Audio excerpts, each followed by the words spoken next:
The board was interrogating him. I know I mentioned that he was silent, but we lost 3 significant contracts this week. For a while, Lily, you consistently stated that you didn't want attention, and I still don't. So why are you doing this? I sighed.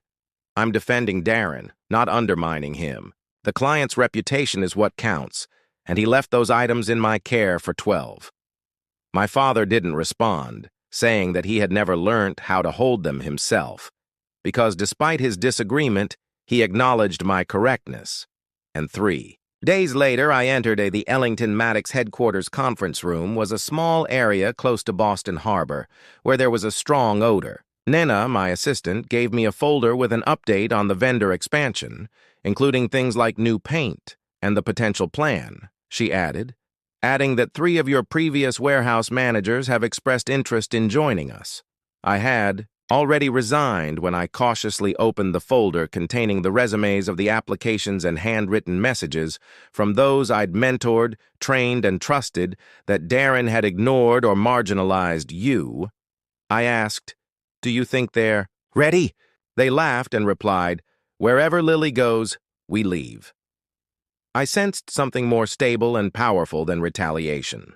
Momentum that week, Maddox's shares fell 7% on a supply chain.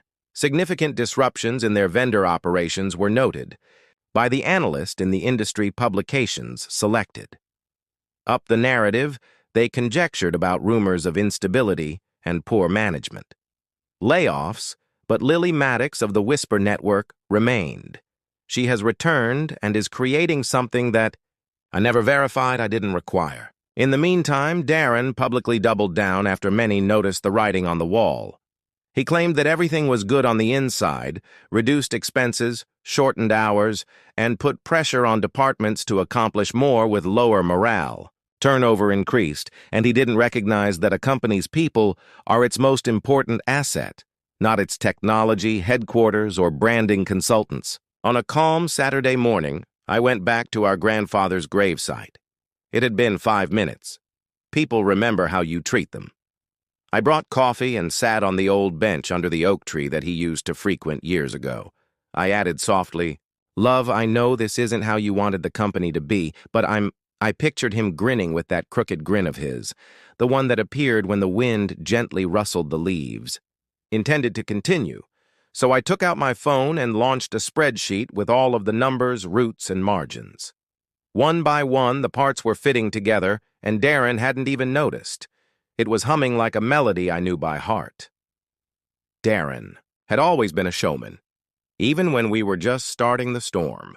Before giving out chores, he would gather our cousins in the backyard and declare himself captain, as if they were his love of attention and passion for military missions led him to assume the role of CEO. Though business isn't a talent show, the same instincts would keep him safe. When results don't follow, the focus can turn brutal. Darren's leadership and the performance by mid-mon cracks were no exception. Longer rumors turned into reality with his ostentatious new McClum consultants. Strategies cut frontline employees despite promising efficiency and scalability, replaced important warehousing systems with a new one, and renegotiated supplier terms without knowing the service requirements. Platform deliveries were late, and no one could function without a week-long training session. Were incensed, and staff members were beginning to murmur things that no one had. I had the audacity to speculate that Lily may be in charge of things. It was a Tuesday morning when I received a call from, "I hope Vanessa, one of the board members, is someone I haven't spoken to since I was fired." She continued tentatively, "You don't mind me reaching out?" "No, not at all," I remarked inquisitively. "I apologize, Ellington Maddox, but did she really inquire about you and SwiftLink?" She sighed and gave a direct response, wondering why she was asked. "Our 4 biggest clients are threatening to quit because of a problem that Darren informed us about last night, and he blamed vendor problems. But those problems began when he dismissed the person in charge of those connections, which I ended. There was a pause specifically for her that would, if you ever think about going back to Maddox and Company, I didn't even hesitate for a second. Leadership post, I stated that I have no interest in tidying up someone else's mess. Gently, particularly. Since I told them not to go in the first place, she didn't dispute. So I assumed you should be aware that Friday's performance review will not be held due to a special board session. Beautiful. I thanked her and hung up, already thinking that Darren wouldn't recognize it coming, and that was the issue when I met with my lawyer that afternoon. I took a thick folder of documents, including collaboration agreements and growth, to meet with advisor Eva Chen at a quiet downtown cafe. I wanted to make sure we were covered by the estimates and client feedback, so I reminded her, this isn't just, it's about legacy now, not competition. Eva turned the pages. Nodding, these contracts are quite strong. You're not just developing, but also taking the lead. She thought, you know, Darren might try to sue Wright for that, as she looked up interference, IP theft, or anything else he can think of. I smiled slightly and let him try. Didn't take any clients. Instead, they came to me, and I hadn't stolen anything. Hadn't spoken behind doors, I'd just remained motionless while everything Darren constructed started to fall apart on its own weight, while things were falling apart more quickly inside Maddox and Company. Then the public relations team might spin a picture of my trembling hands that appeared on LinkedIn. With the phrase new and the COO of Carrington and Ellis, our previous biggest client alliances, new opportunities. Industry forums blew up in a matter of hours, and Darren's leadership was referred to as irresponsible Maddox. The business was deemed unstable, and all of a sudden, silent. The corporation experienced a surge of resignations among middle managers, drivers, logistics, coordinators, and those who made things work. The majority of them came to me on Friday, when Darren was in front of the board. 10 members who had previously commended his vision now demanded explanations. Began with a prepared speech discussing agile pivots and brief disruptions. However, the data showed that in just 6 weeks, net revenue had decreased by 14%. Internal polls revealed that employee satisfaction had reached an all-time low and retention was skyrocketing. Then came the last blow. Vanessa distributed a report that had been put together. According to a third-party assessment, Maddox and the company had lost 38% of its operational value while Darren was in charge. Value as a result of unsuccessful integrations, unstable vendors, and poor executive management. Darren attempted to place the blame on me for the outdated market systems. But the board had stopped listening, and that night he did something unexpected. He arrived to my condo, and when I opened the door, I discovered he was standing on my doorstep, his shoulders relaxed, his tie loose, and his eyes ringed with weariness. I moved aside when he muttered, "Need to talk." And he paced the living room like a trapped. I sat calmly and let him vent. But did you hear what they said in that meeting? They said I've ruined everything. You understand what it's like to be told you're only a stand-in until someone better comes along because you're not good enough. As I stared at him for a while, I murmured softly, "Yes," and he froze, stood. "You fired the only person who ever told you the truth, your sister Darren, and now you're standing on a sand-built throne." He simply nodded in defeat without arguing. Then he left on Monday. The Maddox and Company board declared an emergency when Darren arrived at my condo. Naturally, I hadn't been in that building since the day he dismissed me, but I heard what transpired. Vanessa later informed me that Darren appeared fatigued, spoke softly, and gave a presentation that was shorter than typically. For the first time since taking over as CEO, he lacked any graphs, slogans, huge forecasts, or merely pretexts for why the vote wasn't unanimous, but it didn't need to move to deprive him of executive authority until he completes his performance was approved by 5 of the 9 members. Although the terms audit sounded formal and clinical, everyone understood that Darren was CEO in name only. His authority had been effectively diminished to that of a figurehead. Immediately, but everyone was taken aback when the board failed. To designate I received an invitation from within, and I opened it while sipping coffee at my kitchen table in the pouring sun. We would like to invite you to a private meeting to discuss how everything seemed to suddenly become brighter through the window. Talk about potential strategic directions for Maddox and the business going ahead. Your viewpoint is essential 12 years of unnoticed work, including early starts, silent victories, and I spent a considerable amount of time staring at the screen. Before shutting my laptop that evening, I strolled by our former distribution area in Everett the once. I could still identify each crew chief and the loading bay that was usually stopped. The location felt like a second home to me. During the winter, I recalled my grandfather and I sitting on the edge of Dock 3 and him drinking tea from a thermos, describing how to identify a supply chain's weak link, which isn't the slowest component, Lily. When no one is looking, that's when things go wrong first. The business had become precisely that machine without anyone keeping an eye on the crucial components, and now the board wanted me. The following day, they gave me a meeting to correct it, but I wasn't sure I wanted to. Darren was absent from the seat across from the head of the table. "Thank you," Vanessa said. "Thank you for coming." The others nodded, some grinning awkwardly, while others, Gregory, a senior board member, remarked, "We need your insight," without making eye contact. When a member referred to me as just logistics, I glanced around at people's faces. Who had witnessed my expulsion and remained silent while my brother removed me from my family's company, I finally remarked, "You're in a difficult position, and I recognize that. However, I've created something of my own and am not here to take over. Believe in." "But I will help." A disappointed wave went through the group. On the condition that Vanessa leaned forward, I added, raising my eyes to meet theirs.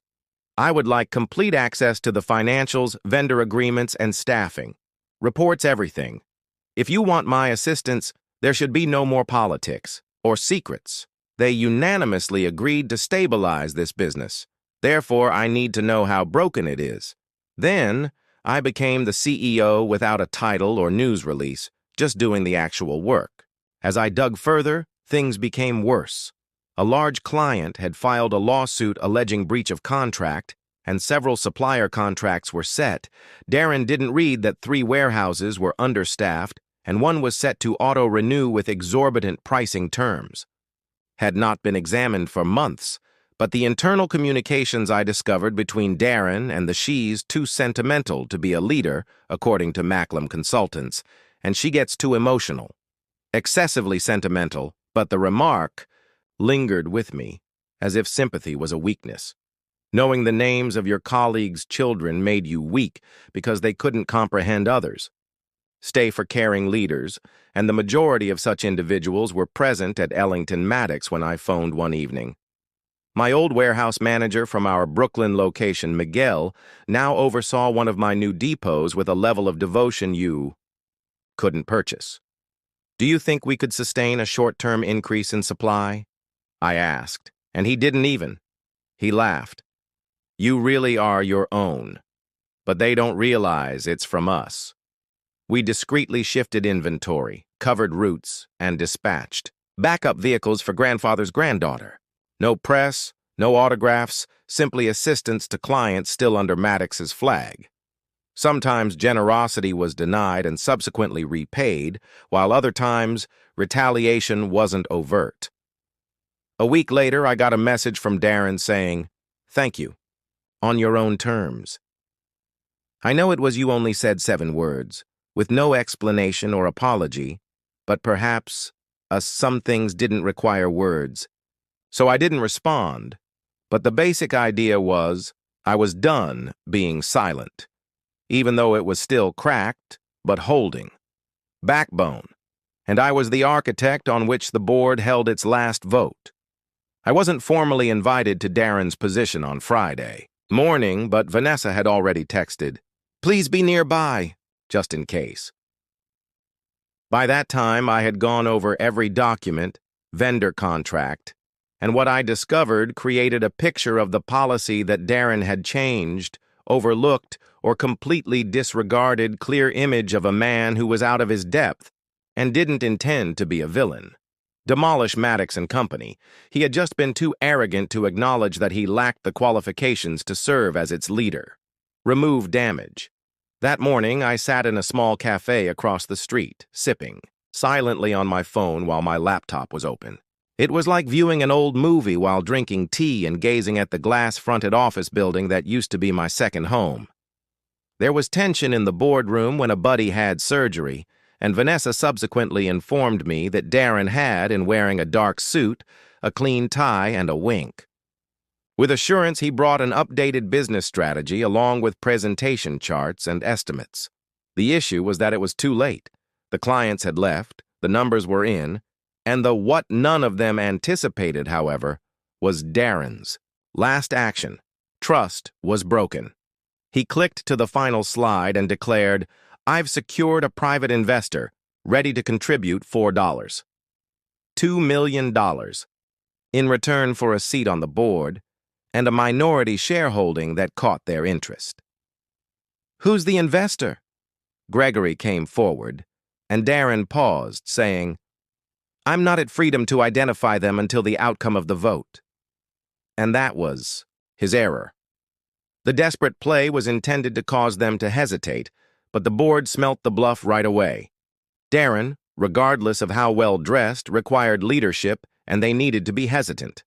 Longer inspired confidence. The vote to dismiss him was called 7 votes to 6. Abstention. Vanessa later informed me that I had not cast a ballot. Darren was officially out for 2 hours because I didn't want to be the one to push him over the edge, but I also didn't want to save him. "We've created an interim leadership committee, but we'd like to invite you in," the board chair called me later. Formally this time, I asked what terms we're willing to. Finally, I shut down my laptop and let out a sigh. The business that had been casting me for weeks was finally here. They wanted me to come back and fix what Darren had damaged. But I wasn't the same guy they had fired since I had created something. Ellington Maddox wasn't simply better, more nimble, more individualized, and more esteemed. Having been successful, it was admired, so I boldly requested joint ownership.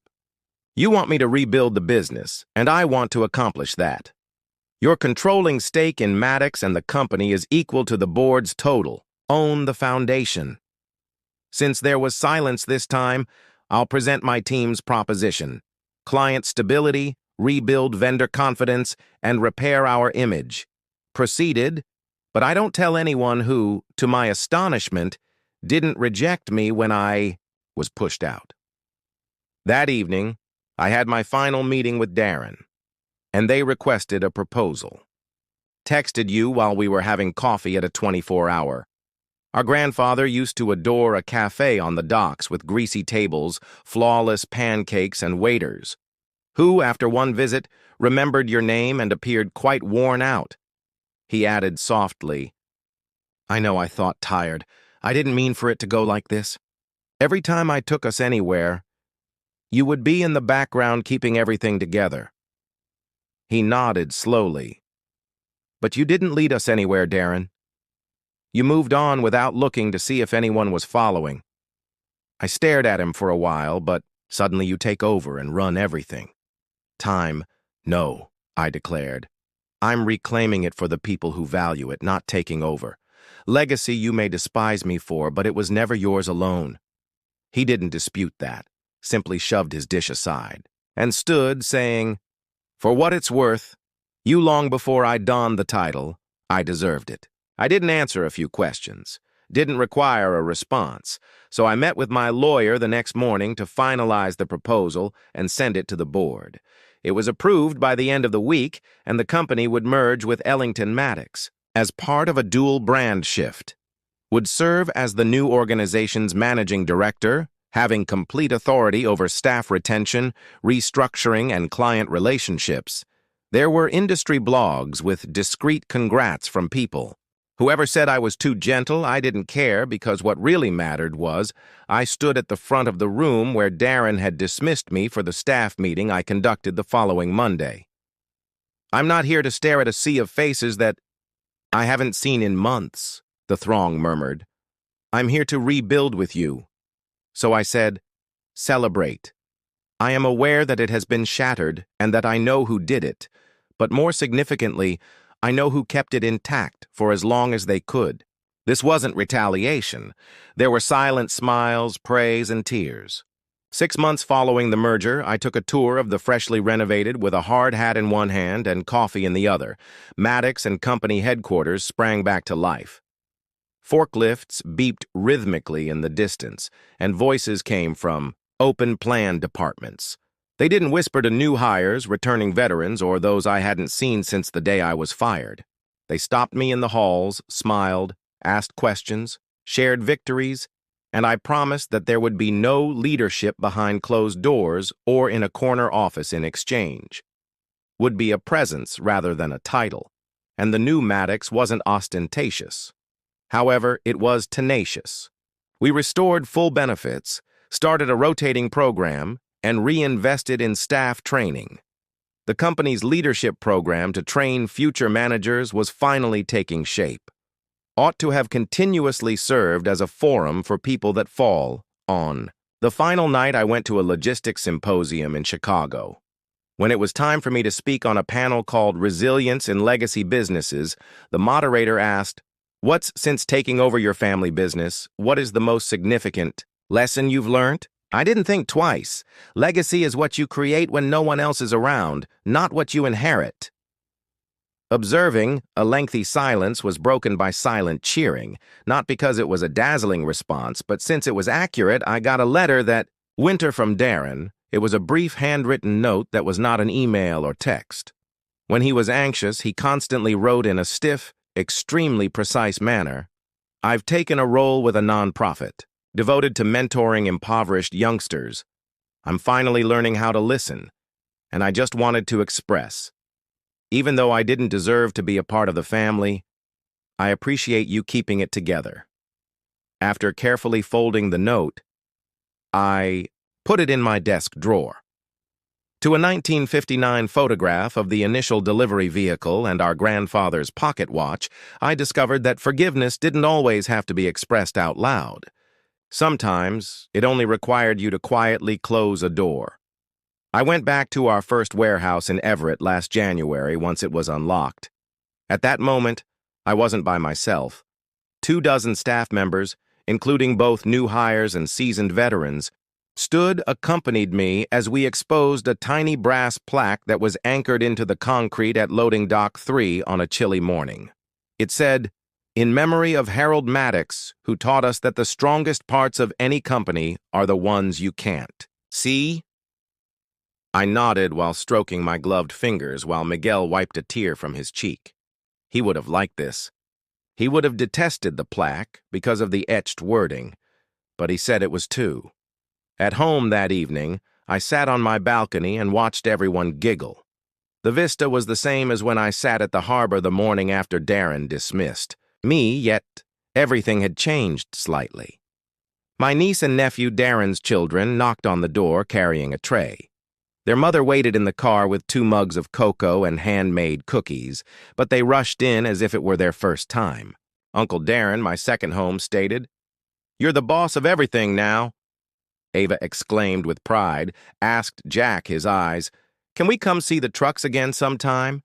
and merely grinned at the dull things. They laughed when I said, "Wide, but only if you pledged to wear a hard hat."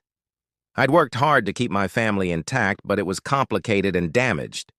The gap from spreading to the following generation because if this entire experience has taught me anything, its titles change, power wanes, but our legacy determines the future. As the sun sank below the horizon, I took one more look at the sea, not for contemplation, but for tranquilly. Was based on a truth that I now carried like armor, and had been built, lost, and rebuilt. Success was about demonstrating that kindness wasn't a sign of weakness, not about proving someone wrong. Stability didn't require attention that the patient, And quiet ones couldn't not only weather the storm but can create something greater after it, and that foundations are important since everyone can sit in the largest office, yet few people know what keeps the facility functioning.